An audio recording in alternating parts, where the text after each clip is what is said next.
ISIS! Stay away from me! ISIS! ISIS! It's ISIS! ISIS!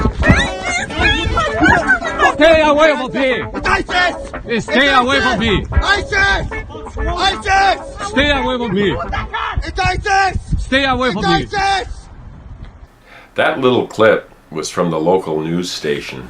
That fellow who went crazy, actually attacking these poor people with a baseball bat. There were immigrants from Central America, not in any way terrorists, as this guy sort of freaked out on them.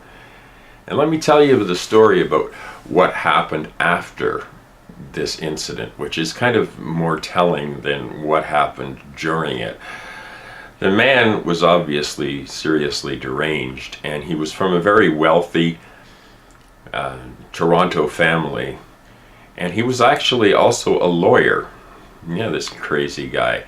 So what happened when he went to court was very interesting, because he claimed that the reason he acted so much like that was that he had smoked some marijuana, the devil's weed, and that had made him go off the deep end like this.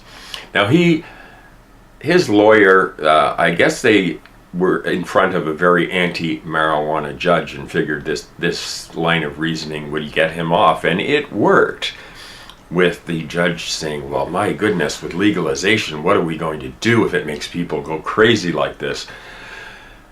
I have been to concerts with thousands and thousands of people in the past smoking marijuana, cannabis all over the place, clouds of smoke so thick you had to breathe it in if you were just going in there. And I have never, in all my years, seen anybody behave like this from smoking a joint.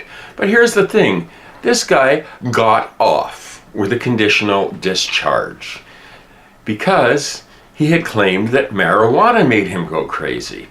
Now he had figured this out. Being a lawyer, he had figured out that all he had to do was appear in front of this anti-marijuana judge and give this crazy story, and it would be good PR for the regressive forces that think marijuana should be illegal and you should be thrown into jail if you smoke it. Well, if it did make people go like that, there might be some logic behind that line of reasoning. If it wasn't just a way to get off charges of acting like a complete moron, a bigot asshole. So just wanted to sort of mention that, because some people would probably believe that marijuana would cause a person to act like this. Personally, I think it would probably just make you get the munchies and maybe have a nap afterwards. But hey, this is what passes for news in this day and age in Canada. Just thought I'd let my subscribers and anybody watching this know that we're not out of the woods yet as far as reefer madness goes. There are still people that desperately want to preserve reefer madness as a way of attacking cool people, people that they think are just not upright and standard citizens that they should be. So I thought I'd just share that little story and realized that the insanity is all around us, and it still continues. So anybody thinking that we're moving on should pay attention to this story, because we're not really moving on. There are so many morons out there, and they are in high positions. They're judges, they're lawyers, they're you know, I think Shakespeare had it right when he said, first kill all the lawyers. Should you ever be confronted with the temptation of taking that first puff of a marijuana cigarette, don't do it. Well, here's an interesting article from CNN, the corporate national news network. Colorado Governor John Hickenlooper, has two facts in front of him. Since 2014, crime has been rising in his state, outstripping the national trend. And since 2014, recreational use of marijuana has been legal. So he is not ruling out recriminalizing marijuana, even though there is no data to suggest that the rising crime rate and marijuana legalization are necessarily linked. Don't take into account the OxyContin problem that is going on, the opioid crisis, on and on. But yeah, there's a big push to recriminalize marijuana, and this is happening all over the place because the forces of regression are going crazy right now. They see that marijuana is in many ways helpful. And I shouldn't even say marijuana, I should say cannabis, because marijuana is kind of a derogative term dreamed up in the 30s by Anslinger and his crew. So I'm going to try and say cannabis, but if I say marijuana, just let it slide because it's just what I'm used to hearing. So anyway, so the data is coming back.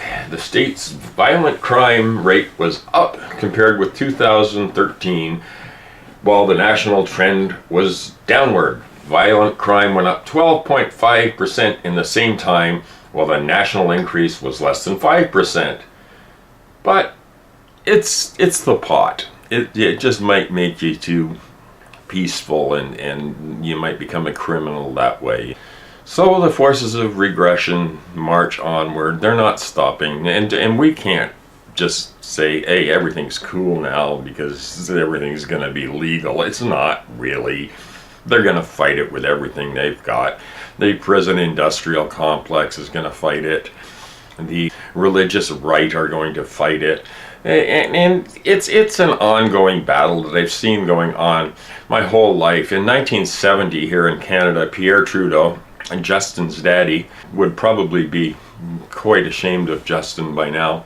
I would like to think anyway, because Trudeau wasn't bad.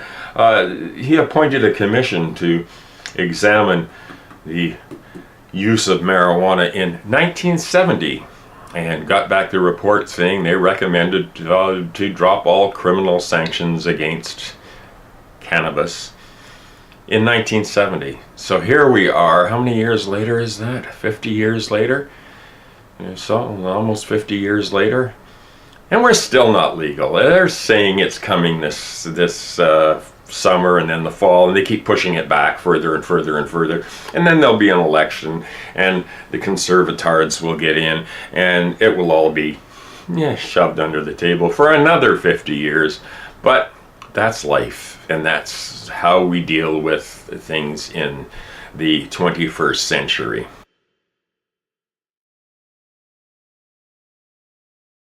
And here's a lovely bit of news from CBC Radio. Blood discharge spewing into BC Ocean, infecting salmon.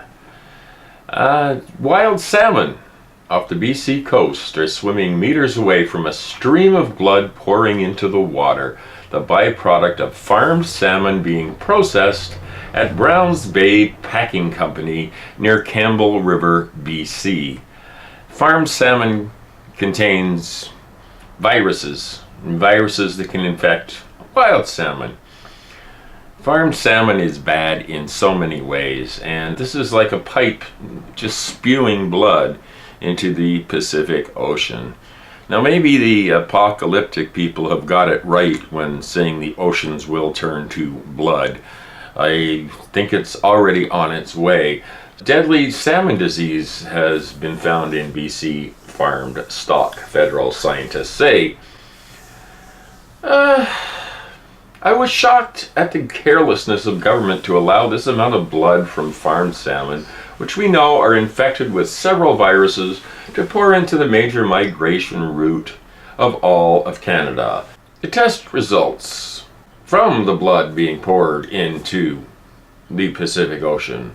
The effluent contains a dangerous fish virus known as Piscine reovirus, PRV. So we're going to infect all the salmon that we can as quickly as we can to push on the next mass extinction. Yay, farmed salmon. Let's go get a can.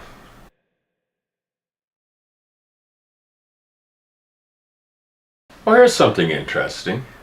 The Senate on Thursday confirmed Representative Jim Bridenstine, a Republican from Oklahoma, a former Navy pilot with no scientific credentials and who doesn't believe humans are primarily to blame for the global climate crisis, to lead NASA.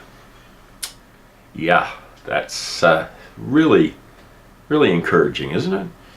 Yeah. Life goes on, at least for now. And this from over at Raw Story. Rural Trump voters have second thoughts about opposing immigration after ICE raids their town. Immigration and Customs Enforcement recently conducted a large-scale workplace raid in Bean Station, Tennessee, a rural community that overwhelmingly voted for Donald Trump in 2016. However, many community members who backed Trump nonetheless found themselves disturbed at the way ICE had gone around rounding up immigrant families. I see nothing. I know nothing. And now they are rethinking their past hardline stance on immigration. In a lengthy report published by The New Yorker, some local residents say that raids such as the one in their community go against their deeply held Christian values. Really? Pastor David Williams, who leads the local Hillcrest Baptist Church, said he's seen people in his congregation change their minds about the best way to deal with undocumented immigrants. As the New Yorker documents, the raid on immigrant workers was particularly traumatic for many people in the nearby town of Morristown, Tennessee, where more than 500 students were reported absent from area schools the day after the raid. Deborah, a 44-year-old Trump voter, said while she has conflicting views on immigration, she didn't hesitate to help out her community members who were affected by the ICE raid. I never understood all the technicalities of what it takes to become a legalized resident. How can I judge what I don't understand? There's a lot you don't understand. I guess those crops are going to just have to keep rotting in the field, won't they?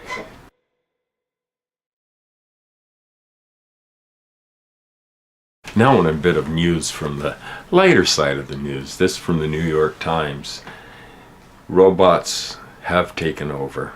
And if you want to know the proof, they now have programmed a robot that knows how to put together shit from IKEA. No kidding. I guess they, instead of hands, they have those little hex keys, you know, and they do it apparently without making any mistakes. So IKEA, the IKEA robot will soon be available at IKEA, no doubt.